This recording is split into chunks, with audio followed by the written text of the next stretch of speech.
नागरिकों में दायित्व का एहसास भी है। लोग अपना ध्यान रखते हुए, दूसरों का ध्यान रखते हुए अपने रोजमर्रा के काम भी कर रहे हैं। देश में हो रहे हर आयोजन में जिस तरह का संयम और सादगी इस बार देखी जा रही है, वो अभूतपूर्व है। गणेशोत्सव भी कहीं ऑनलाइन मनाया जा रहा है, तो ज्यादातर जगहों पर इस बार इको फ्रेंडली गणेश जी की प्रतिमा स्थापित की गई है। साथियों, हम बहुत बारीकी से अगर देखेंगे तो एक बात अवश्य हमारे ध्यान में आएगी। हमारे पर्व और पर्यावरण, इन दोनों के बीच एक बहुत गहरा नाता रहा है।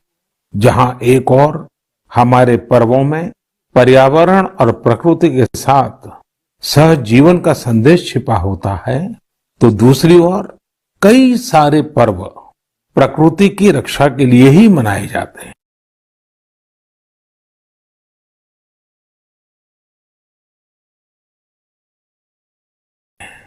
जैसे बिहार के पश्चिमी चंपारण में सदियों से थारू आदिवासी समाज के लोग 60 घंटे के लॉकडाउन, या उनके ही शब्दों में सदियों से थारू आदिवासी समाज के लोग 60 घंटे के लॉकडाउन, या उनके ही शब्दों में कहें तो 60 घंटे के बरना का पालन करते हैं।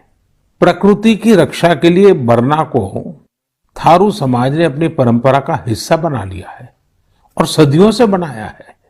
इस दौरान न कोई गांव में आता है, न ही कोई अपने घरों से बाहर निकलता है। और लोग मानते हैं कि अगर वो बाहर निकले या कोई बाहर से आया, तो उनके आने जाने से लोगों की रोजमर्रा की गतिविधियों से नए पेड़ पौधों को नुकसान हो सकता है। बरना की शुरुआत में भव्य तरीके से हमारे आदिवासी भाई बहन पूजा पाठ करते हैं और उसकी समाप्ति पर आदिवासी परंपरा के गीत, संगीत, नृत्य जम करके उसके कार्यक्रम भी होते हैं। साथियों, इन दिनों ओणम का पर्व भी धूमधाम से मनाया जा रहा है। ये पर्व चिनगम महीने में आता है। इस दौरान लोग कुछ नया खरीदते हैं, अपने घरों को सजाते हैं, पुक्लम बनाते हैं, ओणम सादिया का आनंद लेते हैं। तरह तरह के खेल और प्रतियोगिताएं भी होती हैं। ओणम की धूम तो आज दूर सुदूर विदेशों तक पहुंची हुई है। अमेरिका हो, यूरोप हो या खाड़ी देश हो, ओणम का उल्लास आपको हर कहीं मिल जाएगा। ओणम एक इंटरनेशनल फेस्टिवल बनता जा रहा है। साथियों, ओणम हमारी कृषि से जुड़ा हुआ पर्व है। ये हमारी ग्रामीण अर्थव्यवस्था के लिए भी एक नई शुरुआत का समय होता है। किसानों की शक्ति से ही तो हमारा जीवन, हमारा समाज चलता है। हमारे पर्व किसानों के परिश्रम से ही रंग बिरंगे बनते हैं। हमारे अन्नदाता को, किसानों की जीवनदायिनी शक्ति को वेदों में भी बहुत गौरवपूर्ण रूप से नमन किया गया है। ऋग्वेद में मंत्र है, अन्नानाम पतये नमः, अन्नानाम पतये नमः, क्षेत्राणाम पतये नमः। अर्थात अन्नदाता को नमन है, किसान को नमन है। हमारे किसानों ने कोरोना के इस कठिन परिस्थितियों में भी अपनी ताकत को साबित किया है। हमारे देश में इस बार खरीफ की फसल की बुआई पिछले साल के मुकाबले 7% ज्यादा हुई है। धान की रुपाई इस बार लगभग 10%, दालें लगभग 5%, मोटे अनाज, कोर्स सीरियल्स लगभग 3%, ऑयल सीड्स लगभग 13%, कपास लगभग 3% ज्यादा बोई गई है। मैं इसके लिए देश के किसानों को बधाई देता हूं, उनके परिश्रम को नमन करता हूं। मेरे प्यारे देशवासियों, कोरोना के इस कालखंड में देश कई मोर्चों पर एक साथ लड़ रहा है, लेकिन इसके साथ साथ कई बार मन में ये भी सवाल आता रहा कि इतने लंबे समय तक घरों में रहने के कारण मेरे छोटे छोटे बाल मित्रों का समय कैसे बीतता होगा। और इसी से मैंने गांधीनगर की चिल्ड्रन यूनिवर्सिटी, जो दुनिया में एक अलग तरह का प्रयोग है, भारत सरकार के महिला और बाल विकास मंत्रालय, शिक्षा मंत्रालय, सूक्ष्म लघु और मध्यम उद्योग मंत्रालय, इन सभी के साथ मिलकर हम बच्चों के लिए क्या कर सकते हैं, इस पर मंथन किया, चिंतन किया। मेरे लिए ये बहुत सुखद था, लाभकारी भी था, क्योंकि एक प्रकार से ये मेरे लिए भी कुछ नया जानने का, नया सीखने का अवसर बन गया। साथियों, हमारे चिंतन का विषय था खिलौने और विशेषकर भारतीय खिलौने। हमने इस बात पर मंथन किया कि भारत के बच्चों को नए नए टॉयज कैसे मिले, भारत टॉय प्रोडक्शन का बहुत बड़ा हब कैसे बने। वैसे मैं मन की बात सुन रहे बच्चों के माता पिता से क्षमा मांगता हूं, क्योंकि हो सकता है उन्हें अब ये मन की बात सुनने के बाद खिलौनों की नई नई डिमांड सुनने का शायद एक नया काम सामने आ जाएगा। साथियों, खिलौने जहां एक्टिविटी को बढ़ाने वाले होते हैं, तो खिलौने हमारी आकांक्षाओं को भी उड़ान देते हैं।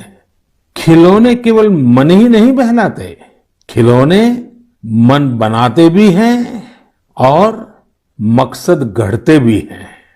मैंने कहीं पढ़ा कि खिलौनों के संबंध में गुरुदेव रविंद्रनाथ टैगोर ने कहा था कि बेस्ट टॉय वो होता है जो इनकम्प्लीट हो, ऐसा खिलौना जो अधूरा हो और बच्चे मिलकर खेल खेल में उसे पूरा करें।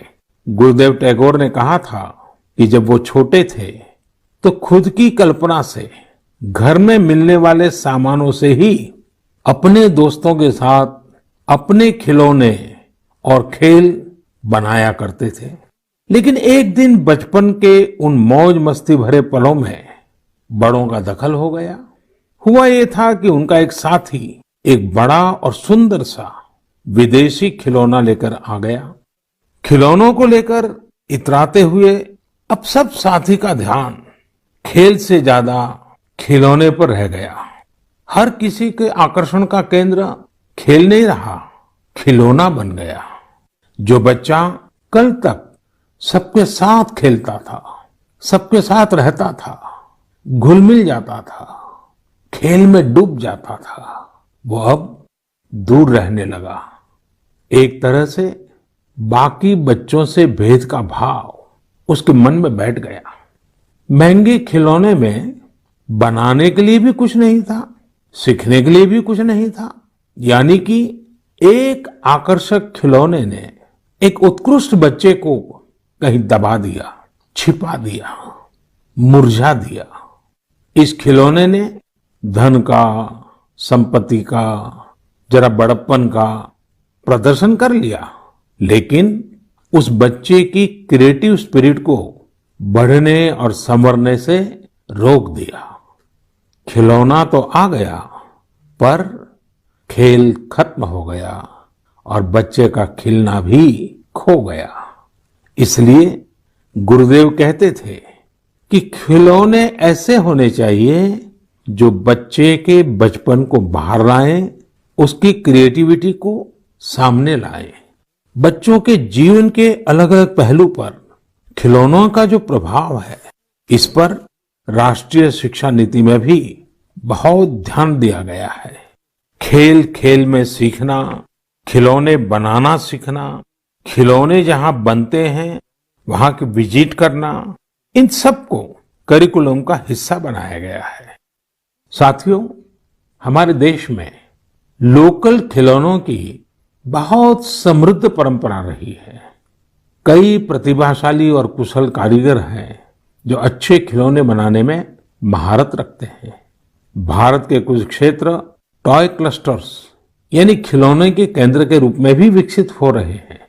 जैसे कर्नाटक के रामनगरम में चन्नापटना, आंध्र प्रदेश के कृष्णा में कोंडापल्ली, तमिलनाडु में तंजौर, असम में धुबरी, उत्तर प्रदेश का वाराणसी, कई ऐसे स्थान हैं, कई नाम गिना सकते हैं। आपको ये जानकर आश्चर्य होगा कि global toy industry 7 lakh crore रुपए से भी अधिक की है। 7 लाख करोड़ रुपयों का इतना बड़ा कारोबार, लेकिन भारत का हिस्सा उसमें बहुत कम है। अब आप सोचिए कि जिस राष्ट्र के पास इतनी विरासत हो, परंपरा हो, विविधता हो, युवा आबादी हो, क्या खिलौनों के बाजार में उसकी हिस्सेदारी इतनी कम होनी हमें अच्छा लगेगा क्या? जी नहीं, ये सुनने के बाद आपको भी अच्छा नहीं लगेगा। देखिए साथियों, टॉय इंडस्ट्री बहुत व्यापक है। गृह उद्योग हो, छोटे और लघु उद्योग हो, एमएसएमईज हो, इसके साथ साथ बड़े उद्योग और निजी उद्यमी भी इसके दायरे में आते हैं। इसे आगे बढ़ाने के लिए देश को मिलकर मेहनत करनी होगी। अब जैसे आंध्र प्रदेश के विशाखापट्टनम में श्रीमान सीवी राजू है। उनके गांव के अति कुपक्का टॉयज एक समय में बहुत प्रचलित थे। इनकी खासियत ये थी कि खिलौने लकड़ी से बनते थे और दूसरी बात ये कि इन खिलौनों में आपको कहीं कोई एंगल या कोण नहीं मिलता था।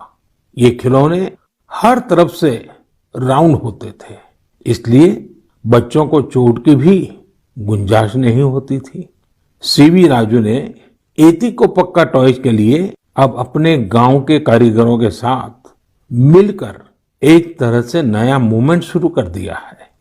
बेहतरीन क्वालिटी के एती को पक्का टॉयज बनाकर सीवी राजू ने स्थानीय खिलौनों की खोई हुई गरिमा को वापस ला दिया है। खिलौनों के साथ हम दो चीजें कर सकते हैं। अपने गौरवशाली अतीत को अपने जीवन में फिर से उतार सकते हैं और अपने स्वर्णिम भविष्य को भी संवार सकते हैं। मैं अपने स्टार्टअप मित्रों को, हमारे नए उद्यमियों से कहता हूं, टीम अप फॉर टॉयज। आइए मिलकर खिलौने बनाएं। अब सभी के लिए लोकल खिलौनों के लिए वोकल होने का समय है। आइए हम अपने युवाओं के लिए कुछ नए प्रकार के अच्छी क्वालिटी वाले खिलौने बनाते हैं। खिलौना वो हो जिसकी मौजूदगी में बचपन खिले भी, खिलखिलाए भी। हम ऐसे खिलौने बनाएं जो पर्यावरण के भी अनुकूल हो। साथियों, इसी तरह अब कंप्यूटर और स्मार्टफोन के इस जमाने में कंप्यूटर गेम्स का भी बहुत ट्रेंड है। ये गेम्स बच्चे भी खेलते हैं, बड़े भी खेलते हैं, लेकिन इनमें भी जितने गेम्स होते हैं उनकी थीम्स भी अधिकतर बाहर की ही होती है। हमारे देश में इतने आइडियाज हैं, इतने कंसेप्ट्स हैं, बहुत समृद्ध हमारा इतिहास रहा है कि हाँ, हम उन पर गेम्स बना सकते हैं। मैं देश के युवा टैलेंट से कहता हूं, आप भारत में भी गेम्स बनाइए और भारत के भी गेम्स बनाइए। कहा भी जाता है, लेट द गेम्स बिगिन। तो चलो खेल शुरू करते हैं। साथियों, आत्मनिर्भर भारत अभियान में वर्चुअल गेम्स हो, टॉयज का सेक्टर हो, सबने बहुत महत्वपूर्ण भूमिका निभानी है और ये अवसर भी है। जब आज से 100 वर्ष पहले असहयोग आंदोलन शुरू हुआ तो गांधी जी ने लिखा था कि असहयोग आंदोलन देशवासियों में आत्मसम्मान और अपनी शक्ति का बोध कराने का एक प्रयास है। आज जब हम देश को आत्मनिर्भर बनाने का प्रयास कर रहे हैं तो हमें पूरे आत्मविश्वास के साथ आगे बढ़ना है। हर क्षेत्र में देश को आत्मनिर्भर बनाना है। असहयोग आंदोलन के रूप में जो बीज बोया गया था उसे अब आत्मनिर्भर भारत के वटवृक्ष में परिवर्तित करना हम सबका दायित्व है। मेरे प्यारे देशवासियों, भारतीयों के इनोवेशन और सॉल्यूशन देने की क्षमता का लोहा हर कोई मानता है और जब समर्पण भाव हो, संवेदना हो, तो ये शक्ति असीम बन जाती है। इस महीने की शुरुआत में देश के युवाओं के सामने एक ऐप इनोवेशन चैलेंज रखा गया। इस आत्मनिर्भर भारत ऐप इनोवेशन चैलेंज में हमारे युवाओं ने बढ़ चढ़कर के हिस्सा लिया। करीब 7,000 एंट्रीज आई। उसमें भी करीब करीब 2/3 ऐप्स टियर 2 और टियर 3 शहरों के युवाओं ने बनाए हैं। ये आत्मनिर्भर भारत के लिए, देश के भविष्य के लिए बहुत शुभ संकेत है। आत्मनिर्भर ऐप इनोवेशन चैलेंज के रिजल्ट्स देखकर आप जरूर प्रभावित होंगे। काफी जांच परख के बाद अलग अलग कैटेगरी में लगभग 2 दर्जन ऐप्स को अवार्ड भी दिए गए हैं। आप जरूर इन ऐप्स के बारे में जानें और उनसे जुड़े। हो सकता है आप भी ऐसा कुछ बनाने के लिए प्रेरित हो जाए। इनमें एक ऐप है कुटुकी किड्स लर्निंग ऐप। ये छोटे बच्चों के लिए ऐसा इंटरेक्टिव ऐप है जिसमें गानों और कहानियों के जरिए बात बात में ही बच्चे मैथ साइंस में बहुत कुछ सीख सकते हैं। इसमें एक्टिविटीज भी हैं, खेल भी हैं। इसी तरह एक माइक्रो ब्लॉगिंग प्लेटफॉर्म का भी ऐप है। इसका नाम है KOO कू। इसमें हम अपनी मातृभाषा में टेक्स्ट, वीडियो और ऑडियो के जरिए अपनी बात रख सकते हैं, इंटरेक्ट कर सकते हैं। इसी तरह चिंगारी ऐप भी युवाओं के बीच काफी पॉपुलर हो रहा है। एक ऐप है आस्क सरकार। इसमें चैटबॉट के जरिए आप इंटरेक्ट कर सकते हैं और किसी भी सरकारी योजना के बारे में सही जानकारी हासिल कर सकते हैं, वो भी टेक्स्ट, ऑडियो और वीडियो तीनों तरीकों से। ये आपकी बड़ी मदद कर सकता है। एक और ऐप है स्टेप सेट गो। ये फिटनेस ऐप है। आप कितना चले, कितनी कैलोरीज बर्न की, ये सारा हिसाब ये ऐप रखता है और आपको फिट रहने के लिए मोटिवेट भी करता है। मैंने कुछ ही उदाहरण दिए हैं। कई और ऐप्स ने भी इस चैलेंज को जीता है। कई बिजनेस ऐप्स हैं, गेम्स के ऐप्स हैं, जैसे is equal to books and expense, Zoho workplace, FTC talent. आप इनके बारे में नेट पर सर्च करिए, आपको बहुत जानकारी मिलेगी। आप भी आगे आए, कुछ इनोवेट करें, कुछ इम्प्लीमेंट करें। आपके प्रयास आज के छोटे छोटे स्टार्टअप्स कल बड़ी बड़ी कंपनियों में बदलेंगे और दुनिया में भारत की पहचान बनेंगे। और आप ये मत भूलिए कि आज जो दुनिया में बहुत बड़ी बड़ी कंपनियां नजर आती है ना, वे भी कभी स्टार्टअप हुआ करती थी। प्रिय देशवासियों, हमारे यहाँ के बच्चे, हमारे विद्यार्थी अपनी पूरी क्षमता दिखा पाए, अपना सामर्थ्य दिखा पाए, इसमें बहुत बड़ी भूमिका न्यूट्रिशन की भी होती है, पोषण की भी होती है। पूरे देश में सितंबर महीने को पोषण माह, न्यूट्रिशन मंथ के रूप में मनाया जाएगा। नेशन और न्यूट्रिशन का बहुत गहरा संबंध होता है। हमारे यहाँ एक कहावत है, यथा अन्नम तथा मन्नम, यानी जैसा अन्न होता है वैसा ही हमारा मानसिक और बौद्धिक विकास भी होता है। एक्सपर्ट्स कहते हैं कि शिशु को गर्भ में और बचपन में जितना अच्छा पोषण मिलता है उतना अच्छा उसका मानसिक विकास होता है और वो स्वस्थ रहता है। बच्चों के पोषण के लिए भी उतना ही जरूरी है कि माँ को भी पूरा पोषण मिले। और पोषण या न्यूट्रिशन का मतलब केवल इतना ही नहीं होता कि आप क्या खा रहे हैं, कितना खा रहे हैं, कितनी बार खा रहे हैं। इसका मतलब है आपके शरीर को कितने जरूरी पोषक तत्व, न्यूट्रिएंट्स मिल रहे हैं। आपको आयरन, कैल्शियम मिल रहे हैं या नहीं, सोडियम मिल रहा है या नहीं, विटामिन्स मिल रहे हैं या नहीं, ये सब न्यूट्रिशन के बहुत इंपॉर्टेंट एस्पेक्ट्स हैं। न्यूट्रिशन के इस आंदोलन में पीपल पार्टिसिपेशन भी बहुत जरूरी है। जन भागीदारी ही इसको सफल करती है। पिछले कुछ वर्षों में इस दिशा में देश में काफी प्रयास किए गए हैं। खासकर हमारे गांवों में इसे जन भागीदारी से जन आंदोलन बनाया जा रहा है। पोषण सप्ताह हो, पोषण माह हो, इनके माध्यम से ज्यादा जागरूकता पैदा की जा रही है। स्कूलों को जोड़ा गया है, बच्चों के लिए प्रतियोगिताएं हो, उनमें अवेयरनेस बढ़े, इसके लिए भी लगातार प्रयास जारी हैं। जैसे क्लास में एक क्लास मॉनिटर होता है, उसी तरह न्यूट्रिशन मॉनिटर भी हो, रिपोर्ट कार्ड की तरह न्यूट्रिशन कार्ड भी बने, इस तरह की भी शुरुआत की जा रही है। पोषण माह न्यूट्रिशन मंथ के दौरान माय गॉव पोर्टल पर एक फूड एंड न्यूट्रिशन क्विज भी आयोजित की जाएगी और साथ ही एक मीम कंपटीशन भी होगा। आप खुद पार्टिसिपेट करें और दूसरों को भी मोटिवेट करें। साथियों, अगर आपको गुजरात में सरदार वल्लभ भाई पटेल के स्टैच्यू ऑफ यूनिटी जाने का अवसर मिला होगा और कोविड के बाद जब वो खुलेगा और आपको जाने का अवसर मिलेगा, तो वहां एक यूनिक प्रकार का न्यूट्रिशन पार्क बनाया गया है। खेल खेल में ही न्यूट्रिशन की शिक्षा आनंद प्रमोद के साथ वहां जरूर देख सकते हैं। साथियों, भारत एक विशाल देश है। खान पान में ढेर सारी विविधता है। हमारे देश में 6 अलग अलग ऋतुएं होती हैं। अलग अलग क्षेत्रों में वहां के मौसम के हिसाब से अलग अलग चीजें पैदा होती हैं।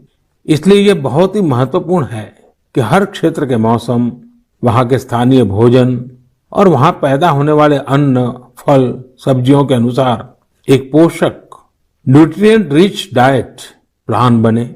अब जैसे मिलेट्स, मोटे अनाज, रागी है, ज्वार है, ये बहुत उपयोगी पोषक आहार है। एक भारतीय कृषि कोष तैयार किया जा रहा है। इसमें हर एक जिले में क्या क्या फसल होती है, उनकी न्यूट्रिशन वैल्यू कितनी है, इसकी पूरी जानकारी होगी। ये आप सबके लिए बहुत बड़े काम का कोष हो सकता है। आइए, पोषण माह में पौष्टिक खाने और स्वस्थ रहने के लिए हम सभी को प्रेरित करें। प्रिय देशवासियों, बीते दिनों जब हम अपना स्वतंत्रता दिवस मना रहे थे, तब एक दिलचस्प खबर पर मेरा ध्यान गया। ये खबर है हमारे सुरक्षा बलों के 2 जाबाज किरदारों की। एक है सोफी और दूसरी विदा। सोफी और विदा इंडियन आर्मी के श्वान है, डॉग्स है, और उन्हें chief of army staff commendation card से सम्मानित किया गया है। सोफी और विदा को ये सम्मान इसलिए मिला क्योंकि इन्होंने अपने देश की रक्षा करते हुए अपना कर्तव्य बखूबी निभाया है। हमारी सेनाओं में, हमारे सुरक्षा बलों के पास ऐसे कितने ही बहादुर श्वान हैं, डॉग्स हैं, जो देश के लिए जीते हैं और देश के लिए अपना बलिदान भी देते हैं। कितने ही बम धमाकों को, कितनी ही आतंकी साजिशों को रोकने में ऐसे डॉग्स ने बहुत अहम भूमिका निभाई है। कुछ समय पहले मुझे देश की सुरक्षा में डॉग्स की भूमिका के बारे में बहुत विस्तार से जानने को मिला। कई किस्से भी सुने। एक डॉग बलराम ने 2006 में अमरनाथ यात्रा के रास्ते में बड़ी मात्रा में गोला बारूद खोज निकाला था। 2002 में भावना ने आईईडी खोजा था। आईईडी निकालने के दौरान आतंकियों ने विस्फोट कर दिया और श्वान शहीद हो गए। 2-3 वर्ष पहले छत्तीसगढ़ के बीजापुर में सीआरपीएफ का स्निफर डॉग क्रैकर भी आईईडी ब्लास्ट में शहीद हो गया था। कुछ दिन पहले ही आपने शायद टीवी पर एक बड़ा भावुक करने वाला दृश्य देखा होगा, जिसमें बीड़ पुलिस अपने साथी डॉग रॉकी को पूरे सम्मान के साथ आखिरी विदाई दे रही थी। रॉकी ने 300 से ज्यादा केसों को सुलझाने में पुलिस की मदद की थी। डॉग की डिजास्टर मैनेजमेंट और रेस्क्यू मिशंस में भी बहुत बड़ी भूमिका होती है। भारत में तो national disaster response force NDRF ने ऐसे दर्जनों डॉग्स को स्पेशली ट्रेन किया है। कहीं भूकंप आने पर, इमारत गिरने पर, मलबे में दबे जीवित लोगों को खोज निकालने में ये डॉग्स बहुत एक्सपर्ट्स होते हैं।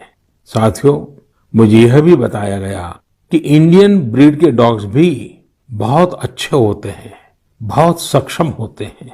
इंडियन ब्रीड्स में मुधोल हाउंड है, हिमाचली हाउंड है, ये बहुत ही अच्छी नस्लें हैं। राजपलायम, कन्नी, चिप्पीपराई और कोम्बाई भी बहुत शानदार इंडियन ब्रीड्स हैं। इनको पालने में खर्च भी काफी कम आता है और ये भारतीय माहौल में ढले भी होते हैं। अब हमारी सुरक्षा एजेंसियों ने भी इन इंडियन ब्रीड्स के डॉग्स को अपनी सुरक्षा दस्ते में शामिल कर रही है। पिछले कुछ समय में आर्मी, सीआईएसएफ, एनएसजी ने मुधोल हाउंड डॉग्स को ट्रेन करके डॉग स्क्वाड में शामिल किया है। सीआरपीएफ ने कोम्बाई डॉग्स को शामिल किया है। Indian council of agriculture research भी भारतीय नस्ल के डॉग्स पर रिसर्च कर रही है। मकसद यही है कि इंडियन ब्रीड्स को और बेहतर बनाया जा सके और उपयोगी बनाया जा सके। आप इंटरनेट पर इनके नाम सर्च करिए, इनके बारे में जानिए। आप इनकी खूबसूरती, इनकी क्वालिटी देखकर हैरान हो जाएंगे। अगली बार जब भी आप डॉग पालने की सोचें, आप जरूर इनमें से ही किसी इंडियन ब्रीड के डॉग को घर लाएं। आत्मनिर्भर भारत जब जन मन का मंत्र बन ही रहा है, तो कोई भी क्षेत्र इससे पीछे कैसे छूट सकता है। मेरे प्रिय देशवासियों, कुछ दिनों बाद 5 सितंबर को हम शिक्षक दिवस मनाएंगे। हम सब जब अपने जीवन की सफलताओं को, अपनी जीवन यात्रा को देखते हैं, तो हमें अपने किसी न किसी शिक्षक की याद अवश्य आती है। तेजी से बदलते हुए समय और कोरोना के संकट काल में हमारे शिक्षकों के सामने भी समय के साथ बदलाव की एक चुनौती रखती है। मुझे खुशी है कि हमारे शिक्षकों ने इस चुनौती को न केवल स्वीकार किया, बल्कि उसे अवसर में बदल भी दिया है।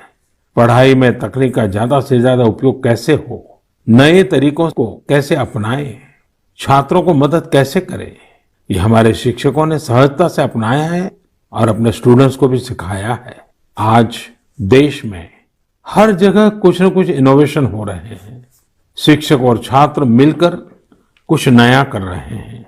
मुझे भरोसा है, जिस तरह देश में राष्ट्रीय शिक्षा नीति के जरिए एक बड़ा बदलाव होने जा रहा है, हमारे शिक्षक इसका भी लाभ छात्रों तक पहुंचाने में अहम भूमिका निभाएंगे। साथियों, और विशेषकर मेरे शिक्षक साथियों, वर्ष 2022 में हमारा देश स्वतंत्रता के 75 वर्ष का पर्व मनाएगा। स्वतंत्रता के पहले अनेक वर्षों तक हमारे देश में आजादी का जंग, उसका एक लंबा इतिहास रहा है। इस दौरान देश का कोई कोना ऐसा नहीं था जहां आजादी के मतवालों ने अपने प्राण न्योछावर न किए हों, अपना सर्वस्व त्याग न दिया हो। ये बहुत आवश्यक है कि हमारी आज की पीढ़ी, हमारे विद्यार्थी आजादी की जंग, हमारे देश के नायकों से परिचित रहे, उसे उतना ही महसूस करें। अपने जिले से, अपने क्षेत्र में आजादी के आंदोलन के समय क्या हुआ, कैसे हुआ, कौन शहीद हुआ, कौन कितने समय तक देश के लिए जेल में रहा, ये बातें हमारे विद्यार्थी जानेंगे तो उनके व्यक्तित्व में भी इसका प्रभाव दिखेगा। इसके लिए बहुत से काम किए जा सकते हैं, जिसमें हमारे शिक्षकों का बड़ा दायित्व है।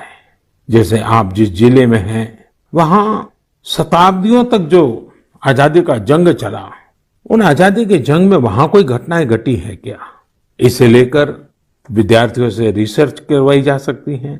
उसे स्कूल के हस्तलिखित अंक के रूप में तैयार किया जा सकता है।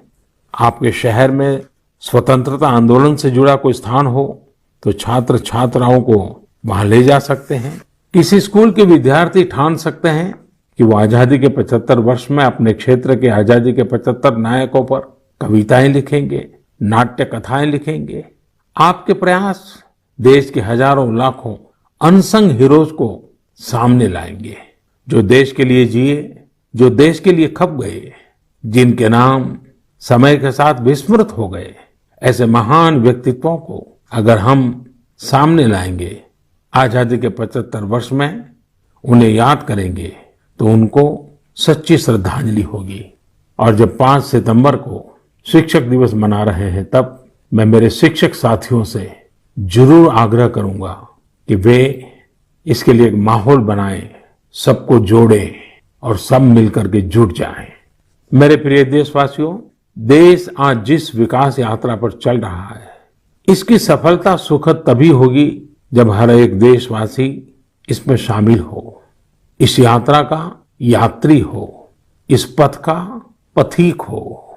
इसलिए ये जरूरी है कि हर एक देशवासी स्वस्थ रहे, सुखी रहे और हम मिल करके कोरोना को पूरी तरह से हराएं। कोरोना तभी हारेगा जब आप सुरक्षित रहेंगे, जब आप 2 गज की दूरी, मास्क जरूरी, इस संकल्प का पूरी तरह से पालन करेंगे। आप सब स्वस्थ रहिए, सुखी रहिए। इन्हीं शुभकामनाओं के साथ अगली मन की बात में फिर मिलेंगे। बहुत बहुत धन्यवाद। नमस्कार।